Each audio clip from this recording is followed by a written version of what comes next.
Welcome into the Jon and Lebo show. September 8th, NFL football is back. We'll get into that today. John Sokoloff here with Alex Lebowitz, all the way from Massachusetts. Alex, how you doing? I like that shirt. You're looking good. What, are you actually leaving the house today?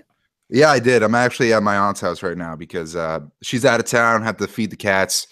It's great. Very timid cats. They like me a little bit more than most people actually, but that's not saying much. What's your cat's name? Tuco from Breaking Bad? No, Tuca, like the Bruins goalie. Yeah, that cat, Tuca. You met Tuca. I've never met a cat like that in my life. Friendliest cat in the world. I've met my fair share of like affectionate cats, but that cat, not only affectionate, it comes out to you like as a dog would. Yeah, it greets me at the door. And even with that, like that cat is arch rivals with my German Shepherd, and the German Shepherd the German Shepherd is scared shitless of little Tuca, little 15-pound Tuca. Friendliest cat ever. He'll wait by my door so I come out and then sneak up into my room. I hate when he's in my room because he just goes around everywhere and you know how cats are. So he's a little. I guess I do. he's a little devil. But yeah, that's enough about my pets. We had a game last night. Yeah, we did have a game last night, and I just want to say, like, wow. Look at how many firsts were played in that game. Let's start out with like the obvious ones that aren't like too. Alex Smith throwing for over 350 yards, 4 touchdowns, and wow, no picks really. Throwing for that's something crazy. When was the last time the Pats gave up 42 points? When was the last time the Pats gave up 42 points at home? When was the last time they lost a home opener? When was the last time, they were leading in like the third quarter and lost by that much at home? All of that stuff. I mean, it was just the most anti-Chiefs game ever. Andy Reid didn't look like he was playing like so conservatively and scared. He looked hungry. That's not a pun. He looked hungry. Yeah, and he was ready to go, man. I mean, like that Tyreek Hill play was great. That's just making adjustments to the defensively. I mean, like they played a very good game last night, Kansas City.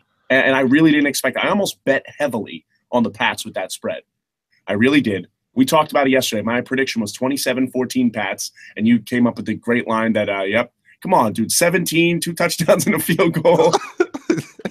That's how you make 17 points. Yeah. But I know you, like, big Pats fan. Like you got to be a little concerned after last night. But I mean, I haven't even checked like the steamy hot takes on of the Pats not being good anymore, like online yet. But it's another like Chiefs blowout. This time at home. This time 3 years later.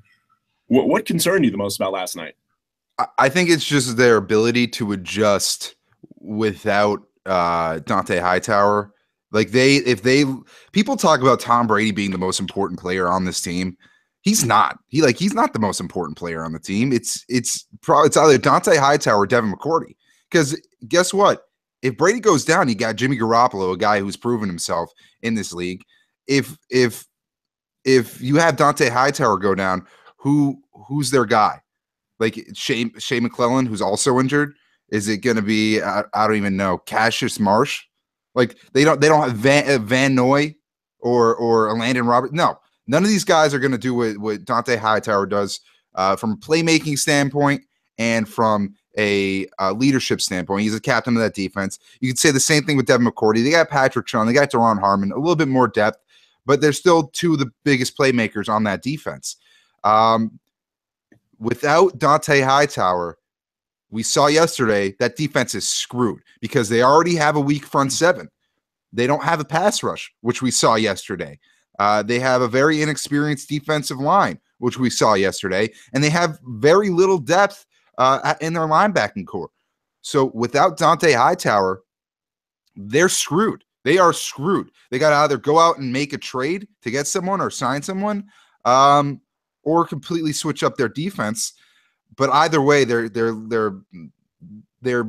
worse than they were with Hightower. He's so valuable, and I don't think he's going to be out for a while. He stayed on the sidelines. He was on the stationary. I think him staying out was precautionary. It's week 1. You don't want him to get more hurt than he needs to be.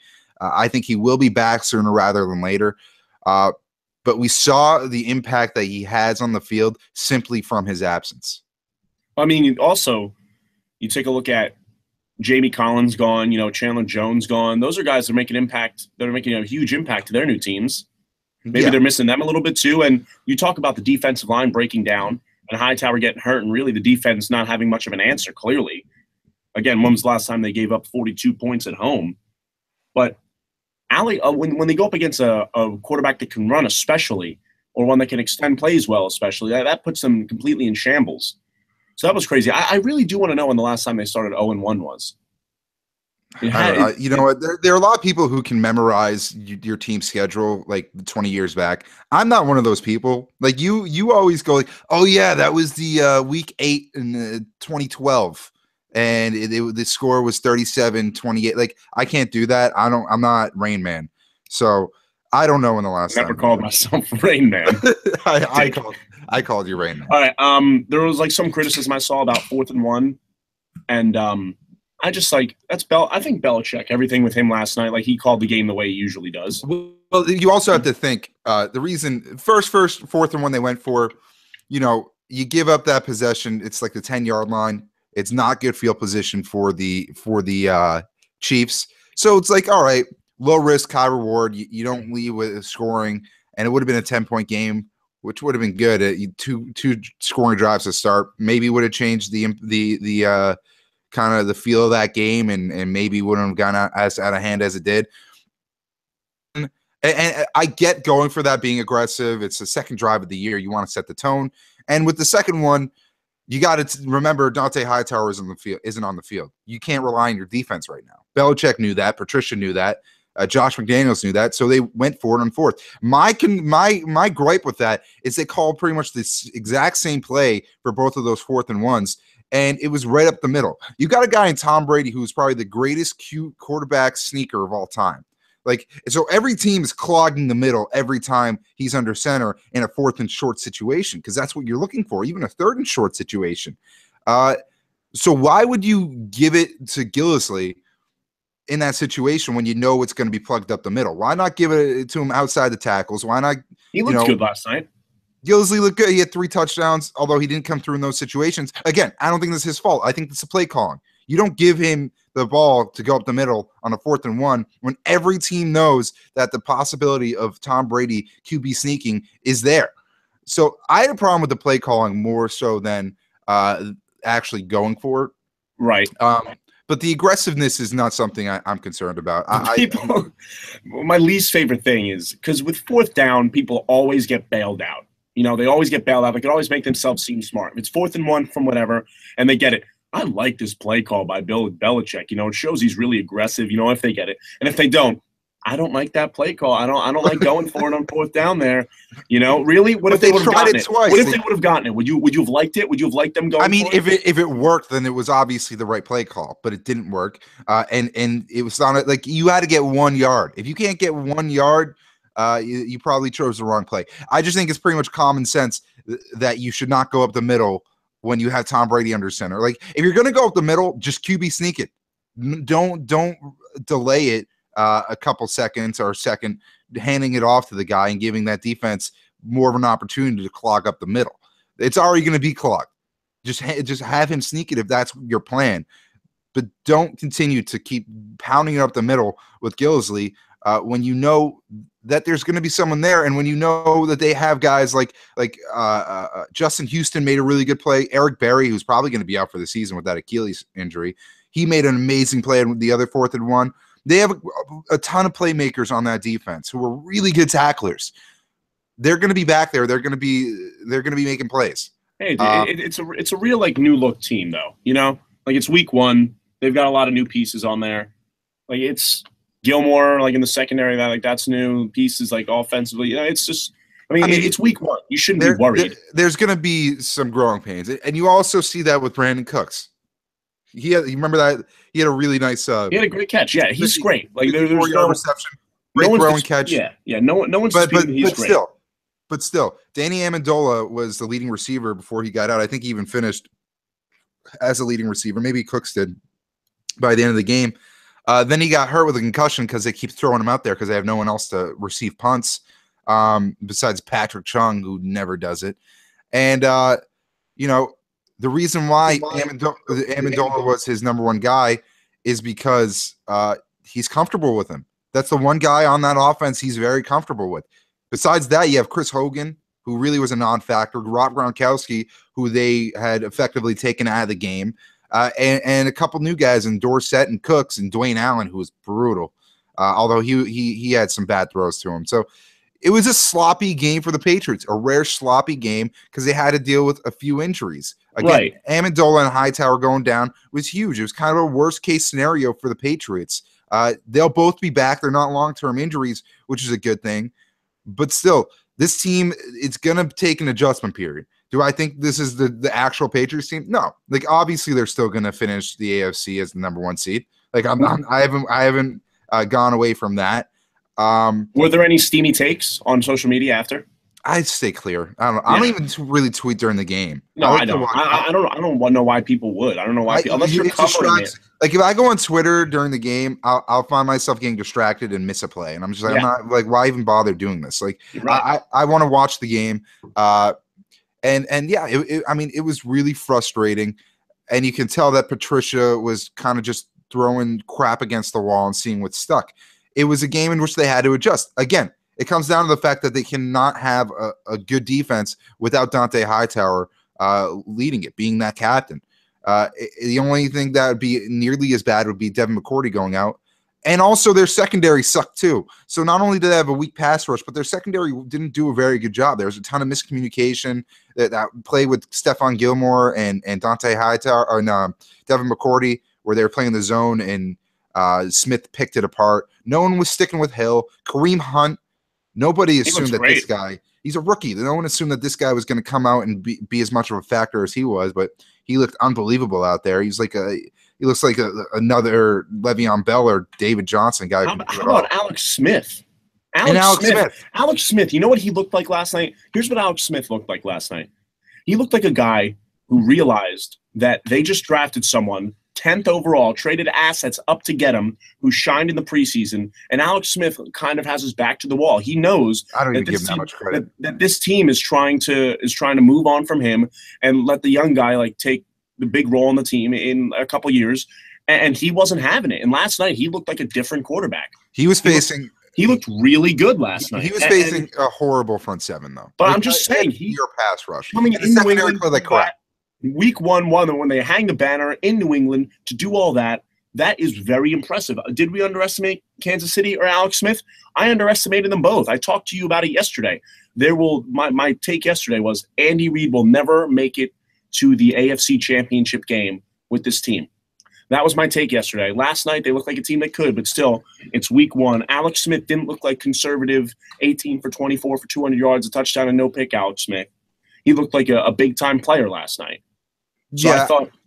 I thought they did impress me, and yeah, I mean, I'm excited to see what this team can do. I mean, they've got a lot of young talent. Tyreek Hill, Kareem Hunt, those guys are young. Travis Kelce is a huge impact player, and yeah, I'm excited to see where the season goes for him. Yeah, I think obviously you didn't expect Kareem Hunt to have as good of a game as he did. Tyreek Hill looked really, really good. Obviously, a guy who has killer speed. And Travis Kelce is Travis Kelce, one of the best tight ends in the game. I still don't think this is an instance in which it's simply the Kansas City Chiefs are a really good team and they played really well. I think, again, this is an instance in which they played a Patriots team that was missing their biggest player, their key player, and they took advantage of that. They were facing a weak front seven that had zero pass rush virtually. Like, there were a few plays Trey Flowers got in there, but still, their offensive line did a really good job of protecting him, and when you can move on your feet and extend plays, all the better. They took advantage of a depleted defense, a defense that was not prepared to play without Dante Hightower. That's what it all comes back to. If they had a game plan going in, being like, okay, if Dante Hightower gets hurt, who fills in? Like, he was going to play 90% of the snaps. He was going to play pretty much every single play on defense, but he gets hurt, and it completely plays into a veteran quarterback's hands. So Alex Smith did a great job. I'm not taking that away from him. He made some really good throws, although, like, those 2 deep balls, like, you're an NFL quarterback. I'm not going to give you a ton of credit for hitting a guy who was open by 20 yards. Like, I'm sorry. I think people hype a lot of these plays. Like, if you're in the NFL, you should be able to hit a guy 40 yards in stride if there's no one around him. They're both of those deep balls. There was no one around those guys. I know, but he played a very good game. He played a good game. He didn't make mistakes, and he was a good player. He was their best player probably, or it was probably Kareem Hunt. He did a good job, but I think he played a really crappy defense. I think the Patriots defense was just so bad that he might as well have been playing the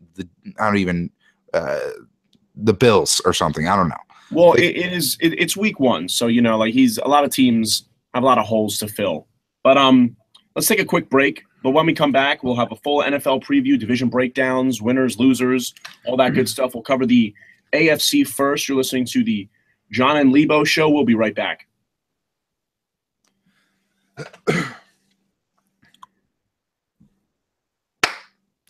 Welcome back to the Jon and Lebo show. Alex Lebowitz here. And beyond recapping the game from last night in which the Patriots lost 42-27, we are also previewing the NFL. So this is really an NFL preview show more than anything. That's going to take up the bulk of this show. First, we're gonna preview the AFC. We'll go division by division, give our predictions on who's coming out on top, who might be at the basement of that division, and maybe some hot takes if you got them, John. Don't force them though. I never do. Never. All right. We'll start with the AFC East. You got the Jets, right? Bills. Actually, the Bills? No. Yeah. I do have the Patriots, obviously. That is the easiest one because they've won every one since 08. And if you take away that 08 season, I think they've won them, 14 in a row or something? Something nuts like that? It's something silly. No. 08 season. Yeah. It's probably around there, with the exception of that. So let me ask you this. Does last night's game change your opinion on this team at all? No. They do have a lot of holes, but, I mean, if there's any coach that's great at making adjustments and adjusting just to where they went wrong and getting better moving forward, it's Bill Belichick. I mean, the Chiefs smacked the Pats, 3 years ago? I'm not concerned. 2014. And then that's when that sparked the we're on to Cincinnati. I think it was the same exact score, too. No, it was 44-27 instead of 42. I'm sorry. But I've been 45. Oh, are you looking at it right now? No, I'm not. I'm just pretty sure. It was around the same. It was more lopsided than this game. It doesn't change my mind at all. If anything, spin zone right here.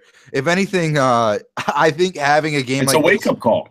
Week 1 of the season, it could be a beneficial thing for the Patriots. It's never good to lose, but at least the 16-0 talk. First of all, in hindsight, that sounds ridiculous because no one expected the injuries to happen to this team the way they did, but still, they do have flaws in that front seven, and they're kind of undeniable. I expected this team to go 14-2, 15-1. They're probably closer to 12-4, 13-3. That's fine. And no, it's obviously fine. I'm not saying the NFL is not good. The NFL is not a good league right now. It's anyone's. I just want to see where. I just want to see where this team ends up. The rest of the division, the Bills, it seems like they're kind of going in take mode with a lot of the trades they're making. They're not gonna fight for a playoff spot. They'll be like a 4-win team tops. 4-win tops. I'm thinking tops. 7 or 8. 4. 5. They've got, in my opinion, the best raw running back in the NFL. Maybe the second or third McCoy? best. Yeah. If I'm starting a team, I would take. Okay. They can win 7 games. Only because they're in a really crappy division, and they might be better than the Dolphins. You like Jay Cutler. You think he's all right. I think he sucks. I think the Dolphins are going to be brutal this year, personally. I don't think he's going to be they don't have any leadership in that locker room now. Right. I think that Jay Cutler is a crappy quarterback who doesn't really put a lot of effort into his craft. But it's not like they had much leadership last year, though. Yeah, you know what, Ryan Tannehill's Tannehill's kind of a dick. He is dick. I don't like him either, but he's more talented than Jay Cutler. And obviously the Jets are the Jets. That's a 2-win team, 3-win team tops. More talented, probably not more talented, but better, yes. Cutler could be so good if he just wasn't just a dick. If he didn't smoke cigs. Let's move on to the you have anything else to add with the AFC? I don't think they're going to win. I think they'll win at the very least 6 games. This is a team that built a winning culture, a playoff team last year. You bring in a guy Jay Cutler, who's definitely a loose cannon, but he's taken a team to the NFC Championship before. So you have Patriots, Bills, Dolphins, Jets? Yep. All right. I could live with that. You want to go to the South? Let's go to the South. I love Tennessee, man. I think John Robinson's done a great job as their GM. DeMarco Murray's fit in there so nice. Marcus Mariota shows he could be a good quarterback. Corey Davis, yeah, 5th pick. Star at Western Michigan. I just really they're likable. You know, they're a fun team. Jake Conklin, when they moved up to draft him, that pulled off. He's been doing great on their offensive line. I really like Tennessee. I expect them to win this division, and the Raiders are playing them Sunday, and it's gonna be a tough game. But I'm not quite sure how I feel about Mike Mularkey as their head coach, but everything else about that team, I think Robinson's put them in the right direction. He's been a good GM for them. Yeah, I agree with you. I think it's going to be the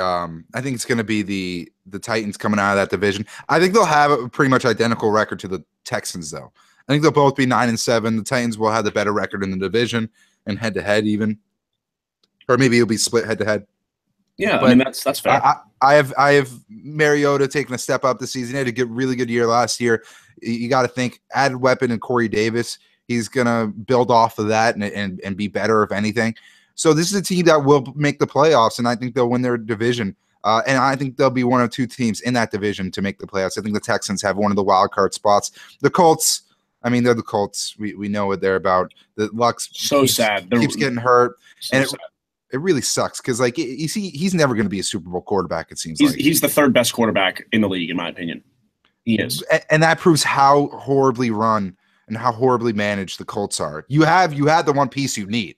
You just can't build a team around him. So yeah, I hopefully for his own sake he leaves at some point. I don't know what his contract situation is. No, he just got the big deal last year. Remember, he just got yeah. Why would he do that? I don't know, man. He wanted all that money. He could just walk away from football right now and still be getting like $50 million. Yeah, I'm sure he could. Okay, and the Jags, they have Blake Bortles under center. I can't. That team just is brutal. They're one of the most unfortunate ones. Every year, it's the Jags. They had talent. That's the thing that's really frustrating. Like, they're a pretty talented team. They're just a kind of a shit show. Like, Bortles. I think Bortles could be better. I really think he could. I think it's it's a huge mental game with him. He's got the arm strength. He's just it's. I mean, with any quarterback, they all have talent. It's a matter of if you can digest the NFL playbooks and kind of you can read defenses. It's half the battle is your football IQ, and I feel like he's not a guy who has that. Let's move on to the AFC North. Rather, I think this is a pretty crappy division. Honestly, the Steelers are going to run away with it simply because of that. They're benefiting from a weak division. The Ravens, people are starting to catch on that they really aren't that good of a team. That 2013 season was a little fluky. You got to give Joe Flacco credit, but is Harbaugh really as good of a coach as we've given him credit for? I don't know, maybe not. He benefited off having a really good defense in the early 2010s and the 2000s when they had Lewis and Ed Reed. But since those guys left, they've shown their true colors. A kind of a crappy team. The Bengals, we know what they are. They're the Marvin Lewis-led team. Last year was weird, though. The Bengals didn't even make the playoffs. They didn't even, make too much noise. It was one of those years. It looked like, hey, we haven't made the playoffs the last, or we haven't won a playoff game in the last, 6 years when we've made it. Let's just give up. I mean, who cares? It's like they're satisfied with it. It's crazy. I don't know, man. The Browns, we don't even need to talk about the Browns. But I want to go back to the Ravens for a sec. Joe Flacco is battling a back injury, but apparently he's playing. He's getting older. He's less mobile. And also, their offense is just brutal. Terrence West is their number 1 running back. They signed Jeremy Maclin. Why do you think the Chiefs released Maclin? He had 500 receiving yards last year. He wasn't that good. Yeah. I don't like this offense. They have a Mike Wallace who's a fossil nowadays. They got, or at least he seems like a fossil. And it's just what with Dennis Pitta with his hip. I don't know if he retired yet. He had horrible hip injuries. They're a mess, man. They are a mess. And Joe Flacco, he needs an superb offensive line for that team to win 10 games, and he's not going to get it.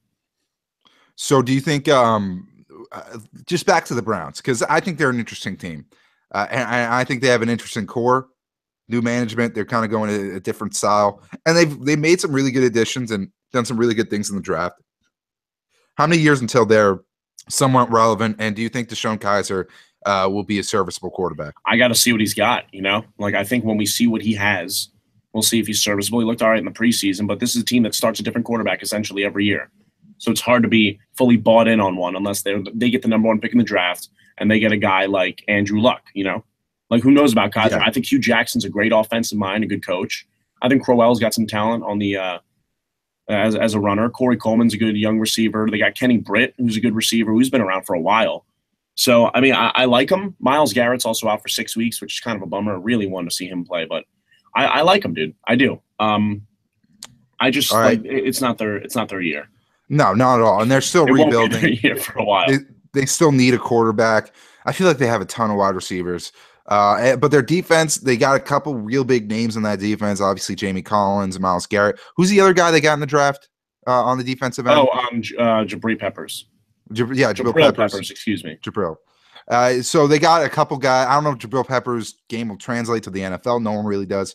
But they got some guys on that defense that are really shaping up. They're really just missing the quarterback, as with every team. And we'll go to the AFC West just to close this segment out. I think we both had the Raiders coming out on top of this division. I am at 12-4. I think Carr is an MVP candidate. He could win the MVP this year, especially the way Brady threw yesterday. But I'll hand it off to you. What do you think coming out of this division? I think Marshawn Lynch looks really good, and that's a very promising part. I think Cooper's fully healthy, and when he's healthy, it's scary because last year he was like had nagging like knee injuries and such. I think he still's got them, but it's not nearly as bad as what it was last year. And he still received like 1,200 yards and got his. What do you think of the defense? Defensively, it's a big ass question mark. They drafted Gary Conley, who had like bad allegations against him for rape, but it turns out they weren't true. So like the allegations were there, so a lot of teams passed on him. So he was there at 24. So Oakland took him. Their other corner that they paid a lot of money for, Sean Smith from the Chiefs.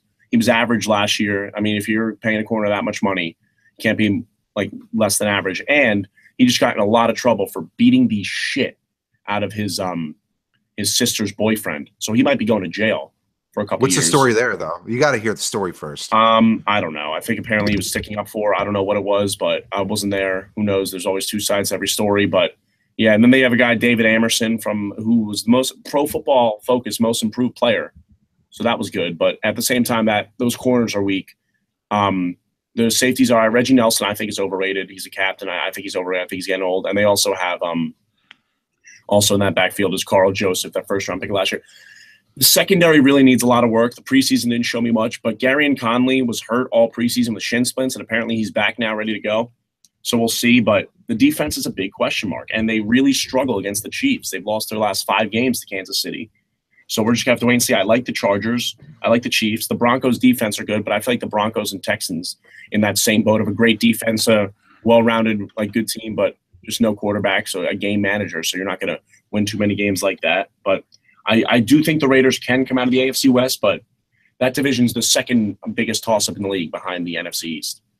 So let me ask you this. After yesterday's game, I'll ask you kind of the same question in reverse. Does your opinion on the Chiefs change at all? Are you more worried as a Raiders fan that they could potentially come out of the AFC West on top? We're going to have to see, man, because it looked like they were playing some different football last night, you know? Like it did. It looked like they were so maybe if other teams adjust to it and figure out like how they're going to approach things, they can prepare for it better. But yeah, it's pretty, as a fan, it's pretty scary to see a team drop 42 on New England in New England week 1 as they raise that banner. Yeah, it's alarming. And I think Kansas City could easily win this division again. You know, like Andy Reid teams are inconsistent. They're toss-ups. Some years they're great. Some years they're 6-10. In Philly, that's how it always was with him. And now he's made the playoffs with the Chiefs the last like 2 years, but before that they didn't make it. So I had the Raiders coming out on top of that division. They'll be a 12-4 team, 11-5 maybe. Again, a lot of question marks with that defense, but they seem like they might be better this year than they were last year. Step up. Again, Carr MVP candidate. The Chiefs, they'll be a good team. Last night definitely showed me a little bit of something, but I'm not going to solely judge them off of last night alone. I got to see what they do next week and how they do against an actual legitimate defense. If they can put up 42 points again, I think last night was more of an anomaly than anything. The Broncos, they'll be sub 500, maybe around 500. They still don't have a real quarterback, but they have a good defense, which can always bail you out. And the Chargers just keep getting worse. And that's the reality with that team. I like their secondary, though. I think they've got some good young talent. I think, but Philip Rivers keeps sucking more and more every year, and I just feel like that team's on a downward spiral for the most part, just simply because of their quarterback. That's going to happen when your quarterback starts to get older and his play declines. It seems like that's something that's really happening with Philip Rivers. They could be at the bottom of the division. They could be. Maybe they're above the Broncos, but it's clearly Raiders 1, Chiefs 2, if not the other way around, but probably Raiders 1, Chiefs 2. I can see that. And so your wild card teams, you want to start with that? Yeah, I mean, the 2 wild card teams I could see are I think Miami could do it. I really do. I think the Ravens could sneak in there if they figure it out. It's going to be a team from the AFC West. That's the wild card team, the team that doesn't win that division. That's who will get in there from that aspect. And then I think Tennessee will be the other one. But it's going to be between Tennessee and Miami, I think. Wait, so who do you have winning the AFC South again? The AFC South, I had Tennessee. Oh, you're no. Yeah, you're right. Never mind. I had Tennessee winning the AFC South. I mean, if Luck comes back, the Colts could get in there. I don't think that's how. I think this new GM, Ballard, apparently is doing a good job. So they're just unlucky. Like, it's a whole big thing. Scott Tolzien can't be their quarterback past week 1. I'll tell you that much. I have the Chiefs and the Texans as the wild card teams this year. I think the Texans defense is really good. That second wild card spot's a toss-up, man. I think it's you know what? I think the Texans are getting in. I just do. I don't think it's really a toss-up. I think those are the 2 teams that will be, if not the Chiefs and the Raiders. I just look at the Texans, and that defense is so good.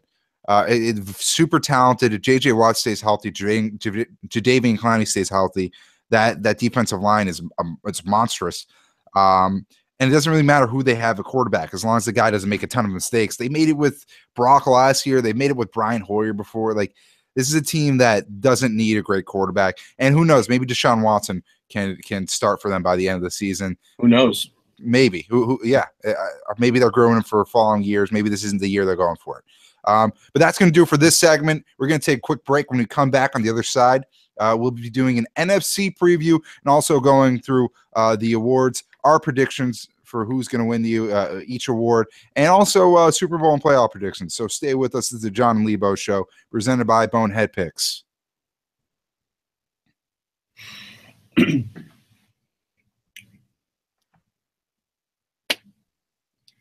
Welcome back to the Jon and Lebo Show. Just talked a little AFC, talked some Pats Chiefs earlier in the show, and now we're going to get into the NFC, who we like there, and get into some award predictions and player awards and playoff predictions as well. But quickly, let's get through that NFC. First, the biggest toss-up, the NFC East. I really like the Giants. I think the Cowboys know Zeke. It'll put more pressure on Dak.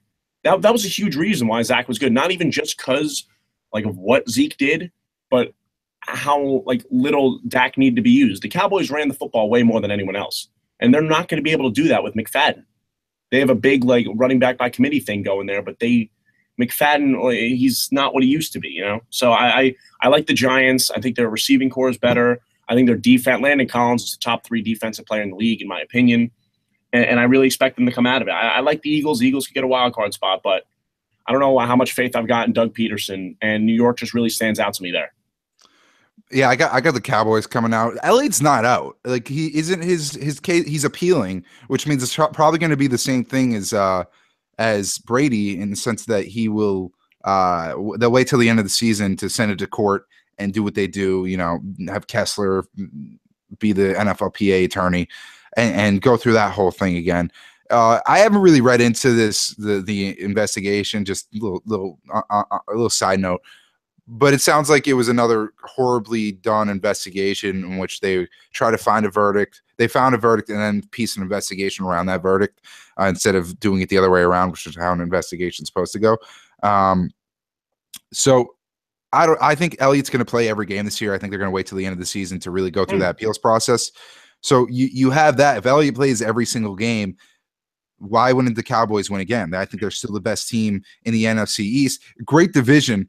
I look at the Giants though, and I feel like something's going to go wrong with that team this year. That's not a fair assessment. It's not unfair or fair. It's not unfair. Yeah, excuse me. It's not unfair. I feel like their defense isn't quite good enough, and I feel like they're being hyped because they're a New York team, and they got Brandon Marshall. It's great. They have a really good wide receiving core. Will everyone stay healthy? I don't know. Will they all mesh with Eli Manning? I don't know. I just have a weird suspicion something's not going to go right with that team, especially in a division that's as talented as the NFC East. I have the Eagles coming in second in that division. I think they have a really good team this year. I think they made a ton of really good additions. And when you have Wentz, who's a year older, and I think they're a potential 10 win game. They could sneak into that wild card spot. I look at the Redskins; they're kind of on the outskirts. A lot of people try to clump them in with the Cowboys, Giants, and Eagles. I don't think they're quite as good. I think Kirk Cousins is a good quarterback. I don't think he's great. And I just look at that team. They're just not as well rounded as a lot of the other teams in this division. Yeah. So I have the Cowboys winning the division. They're going to be a 12-11 win team, probably. But it could be tight. It could go the reverse order of what I have it. It could. That's always how the NFC East is. It's a really, really good division. The NFC South, I really like Tampa Bay. I love Jameis as a quarterback. He's got Deshaun Jackson now, just gives him more of a threat. Cameron Brate's a good tight end. They got O.J. Howard as another tight end, the first-round pick. I like them, and I don't think that division's really strong at all. I don't like Atlanta. I think they're going to have like a hangover. I think they were a one-hit wonder. I think this is Jameis is just another year. It's just another year in the league for him. He's just going to get better. Yeah, I think it all stems on how the Falcons respond this year. They're obviously the most talented team in that division. But if they have that Super Bowl hangover, if we see that last year's victory, or last year's defeat rather, that horrible loss, if that stays with them or not. If it does, yeah, the Bucs could win this division. I don't think they will. I think the Falcons are still a better team. I think that in the regular season they've been a very good team in years past. And they could respond. I don't want to like assume that because they got blown, they had a horrible loss last year, that's going to carry over. You don't know that. Odds are that it will. It might. And if that does happen, the Bucs will come out on top. I still think the Bucs are going to make the playoffs. I think Jameis, I agree with you. He's a very good quarterback. He's got really good weapons with Mike Evans and Deshaun Jackson. But I don't see this team. I don't see them topping the Falcons in that division. I have the Saints as the third team and the Panthers to continue their run of mediocrity. After we thought they'd be, one of the best franchises for a while in the NFL, it's kind of been a sad decline for them. Right. But this is another like potentially really tight division that we need to keep an eye on. I still have Falcons and Bucs, but again, any of these teams could come out on top. I feel like even the Panthers could surprise people. They probably won't. I wouldn't put my money on it, but theoretically they could. And the Saints, obviously Drew Brees, they could. They lost their number one target in Brandon Cooks, but I just look at the Falcons. I think they're one of the most talented teams in the NFL still, probably the most talented teams. So I look at that. I just can't see a scenario in which they don't come out on top in that division. Yeah. Can we? I mean, I don't know. I just really don't. I don't know. I think last year was a big hit for them, and if they can bounce back from that and make the playoffs, that'll show you a lot about Matt Ryan and Dan Quinn. Absolutely, really will. These next two divisions, I think we both have the Packers and Seahawks.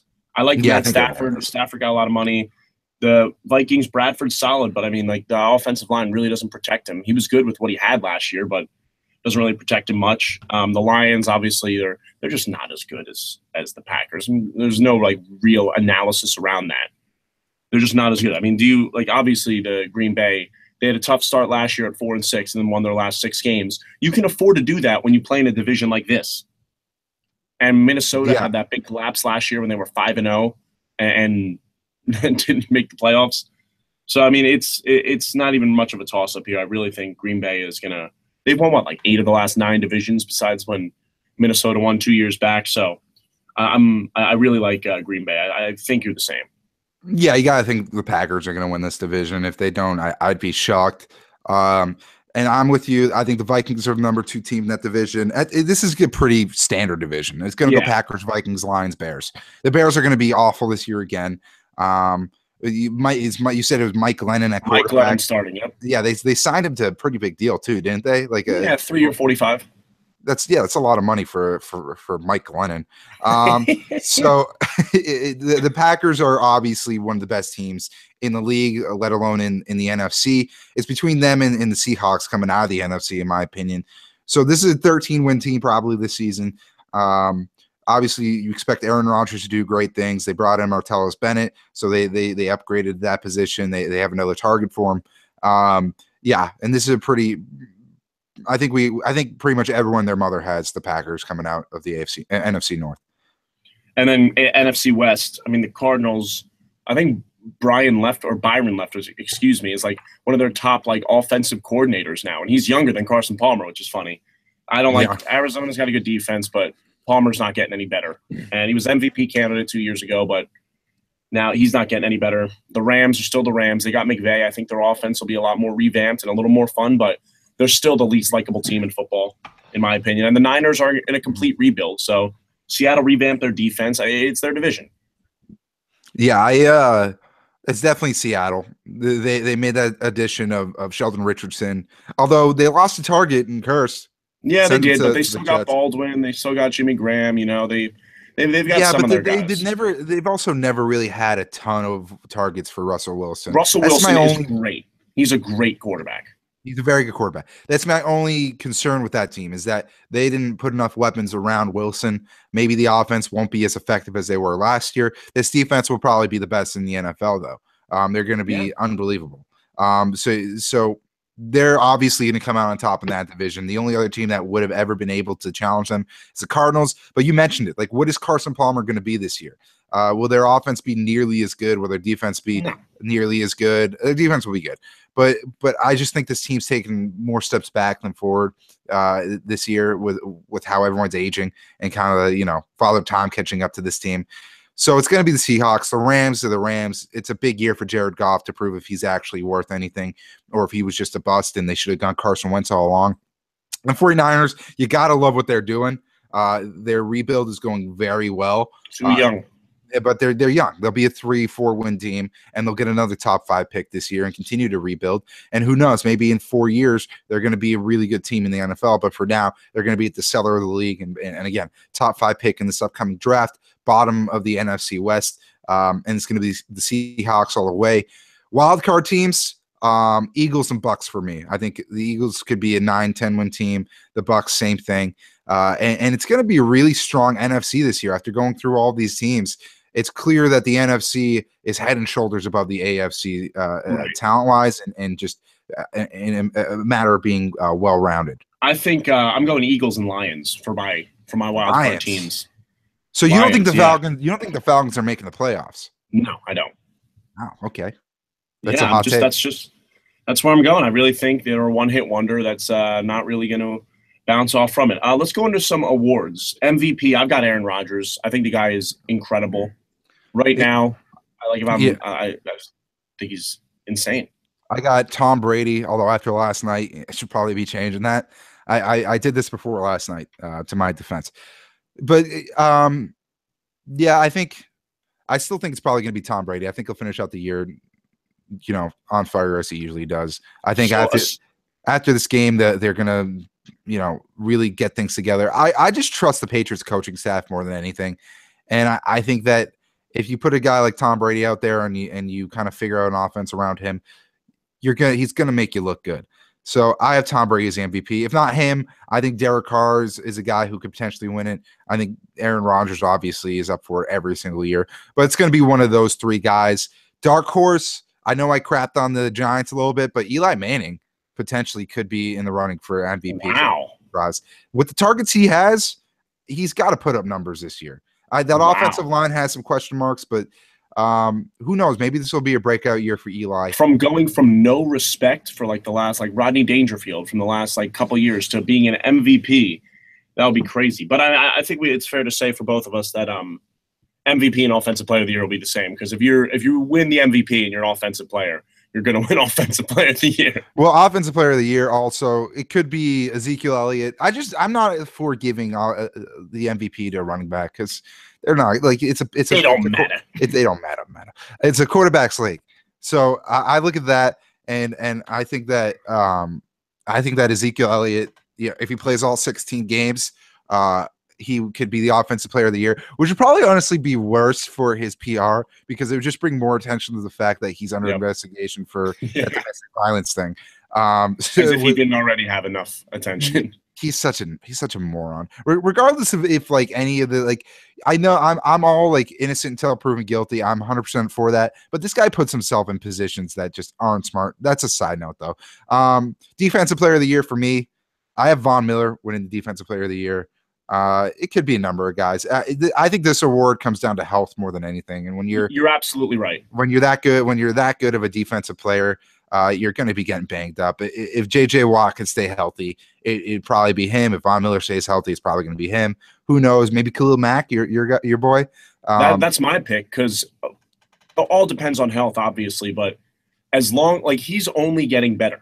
That guy is a nut who trains every single day for like 3 to 4 hours. What is he? 26? He's 25, I believe. He was drafted 2014, but he's only getting better. He's a freak. He's like the all their defense really has. So I really think if he stays healthy, he's going to win. I think J.J. Watt is coming off really bad back injuries. I don't know how healthy he can stay. So and Von Miller's good too, but I don't know if the Raiders have better results than the Broncos. It might be easier for him to win it again. He won it last year. I think that he easily could. But you're going Von Miller. What about the rookies? Offensive rookie of the year. I think I'm going McCaffrey. I think he's going to get used a lot, and he's going to be a good bailout for Cam Newton. You know, when Newton's about to get smacked in the head like he always does, he'll just dump it off to McCaffrey. I loved him at Stanford, and I think he's going to win it. I'm going to go Corey Davis. We mentioned him earlier in the show. I think him and Mariota will mesh very well, and this will be a quarterback wide receiver combo you'll be seeing a lot of for years to come. And I know that's a bold statement, but he was really good in college. I think he went to Western Michigan, I believe, or something like that. Yeah, he did. He did Western Michigan, and he was really good there. I think that he'll do a very good job at the NFL level. You got a young quarterback and a young wide receiver. You got to think that they're gonna have some chemistry. So I'm going Corey Davis simply because Mariota doesn't have a ton of targets, and by default, he's going to be the guy, if not one of the guys. Yeah, and what about defensively though? I'm taking Jamal Adams. Yeah, that could be a good one. I got Solomon Thomas. It's going to be one of these bottom tier teams. You know, top 5 picks. You get a ton. You get at least a few studs defensively every single year. Solomon Thomas is on a team, San Francisco. That's not going to have a lot of depth. That's not going to be very good overall. He's going to stand out. So I look at him as a guy who simply is going to stand out because he's one of the only bright spots on that defense. They got Reuben Foster too, who's going to be really good. They got a lot of young guys, which is going to be a lot of fun to watch. It's going to for the next couple of years to see that develop. I think Solomon Thomas, 3rd overall pick, defensive end, pass rushing guy. I think he's coming out with defensive rookie of the year. And let's take a look at the playoffs. Who's your Super Bowl pick from the NFC and AFC, and who you got? I think it's going to be Seahawks Patriots in the Super Bowl. I think we're going to see a rematch of that 2015 Super Bowl. I think the Patriots will win, even with last night. We again 2014. You saw how they responded after losing to Kansas City. Then this team has a ton of talent. The secondary looked lost yesterday. They're gonna fix that. They're obviously gonna fix that. So I got the Patriots winning again. By the end of the year, they're going to be meshing on all cylinders, barring catastrophic injuries. And the Seahawks, the reason I picked them over Green Bay, I think Green Bay has flaws, defensively. I think the Seahawks are just a more well-rounded team. Dare I say, I think Russell Wilson is just as clutch as Aaron Rodgers, if not more so. He's proven it. And I think Aaron Rodgers' health down the stretch is also something we should be concerned about. The guy gets hurt, he gets hit a lot. What is he, 34 now? 33, 34, yeah. 33, 34. Will he be in tip-top shape by the end of the year? I give Russell Wilson the edge on that. And again, it's always something with the Packers. I think we were talking about this last night. But, yeah, I have the Patriots and Seahawks simply because the Packers, I don't think they're going to make it. I think Seahawks will be the number 1 team in the NFC. They'll have home field advantage for the NFC Championship game. And you know how the Seahawks play at home. I do think it'll be a Pats-Packers Super Bowl, and I think Aaron Rodgers will finally lead them to the promised land and finally get that matchup that we've all been waiting for. I really do. So I think that's going to do it for us here at the Jon and Lebo Show. Follow us on Twitter at Jon and Lebo Show. I'm at J_SOKOLOFF on Twitter. I'm at I'm at Alex_Lebowitz, and you could have said it's at Jon and Lebo show. You can just say it out. There's no I in Lebo though. It's really at Jon and Lebo. Yeah, I want to clarify that. Okay, you could. Okay, you said John. Like people don't spell John with an H sometimes. You're right. You're right. No, you're right. You're right. Yeah. You know what it is. Sorry. Yeah. So we should do inside jokes on the podcast. No, we definitely should not. Because no one gets it. So anyway, tune in next week, same time, same place. We'll be here recapping week 1 and going over all the biggest headlines. So take care, and we'll see you then.